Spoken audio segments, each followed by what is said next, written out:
त्यामुळे हे युद्ध कधी थांबेल आता असा सवाल प्रत्येकाला पडलेला आहे। आणि आता वळत पुढच्या बातमीकडे। पुढच्या बातम्यात अशोक खरात संदर्भातल्या बोंधू अशोक खरातला आज पुन्हा एकदा कोर्टामध्ये हजर केलं जाणार आहे। खरातला काल पहिल्या गुन्ह्यामध्ये न्यायालयीन कोठडी मिळाली आहे। सरकारी वकिलांनी पुन्हा एकदा दुसऱ्या गुन्ह्यामध्ये पोलीस कोठडीची मागणी केली होती। खरातवरती आतापर्यंत 11 गुन्हे दाखल आहेत। 11 पैकी 8 गुन्हे हे अत्याचार आणि लैंगिक शोषणासंदर्भातले, तर दुसऱ्या गुन्ह्यामध्ये पुन्हा एकदा पोलीस कोठडी मिळण्याची शक्यता आहे। सरकारी वकील आज बाजू मांडण्याची सुद्धा शक्यता आहे।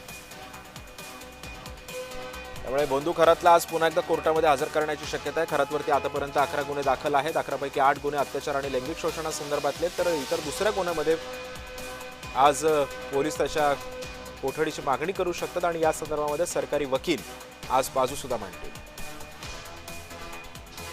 काल त्याला न्यायालयीन कोठडी कोर्टाने सुनावल्यानंतर आज पुन्हा एकदा दुसऱ्या गुन्ह्यामध्ये त्याला पोलीस ताब्यात घेणार आहेत। या संदर्भात अधिक माहिती जाणून घेऊयात। माझे सहकारी किरण गोटूर सध्या आपल्या सोबत आहेत। किरण, त्याला पुन्हा एकदा पोलीस कोठडी आज मिळू शकते का या दुसऱ्या गुन्ह्यामध्ये, काय माहिती आहे? सिद्धेश, खरं तर अशोक खरातला काल जो पहिला गुन्हा दाखल झालेला होता महिला अत्याचार आणि लैंगिक शोषण संदर्भात, त्या गुन्ह्यामध्ये ही न्यायालयीन कोठडी मिळालेली होती। आतापर्यंत अशोक खरातवरती अनेक गुन्हे दाखल झालेले आहेत, त्यामुळे लगेच दुसऱ्या गुन्ह्यासाठी अशोक खरातला हे ताब्यात मिळावं अशा पद्धतीचे अर्ज जो आहे तो SIT कडनं हे कोर्टामध्ये करण्यात आलेला होता आणि त्यानंतर कोर्टाने हे अर्ज मंजूर सुद्धा केलेला आहे।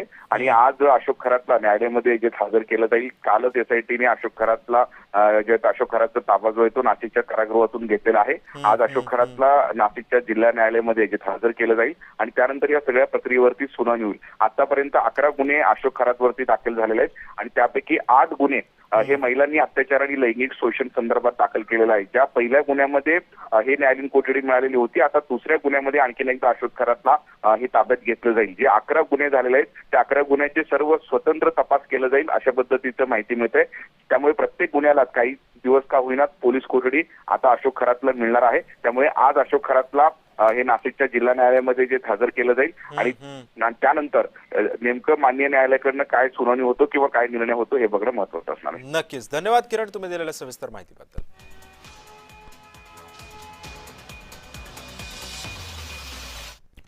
दरम्यान बोंधू खरातला 14 दिवसांची न्यायालयीन कोठडी काल कोर्टाने सुनावली। खरातला गुरुवारी न्यायालयामध्ये हजर केलं होतं। दुसऱ्या गुन्ह्याच्या तपासासाठी खरात SITच्या ताब्यात होता आणि याच पार्श्वभूमीवरती त्याला 14 दिवसांची न्यायालयीन कोठडी सुनावण्यात आली।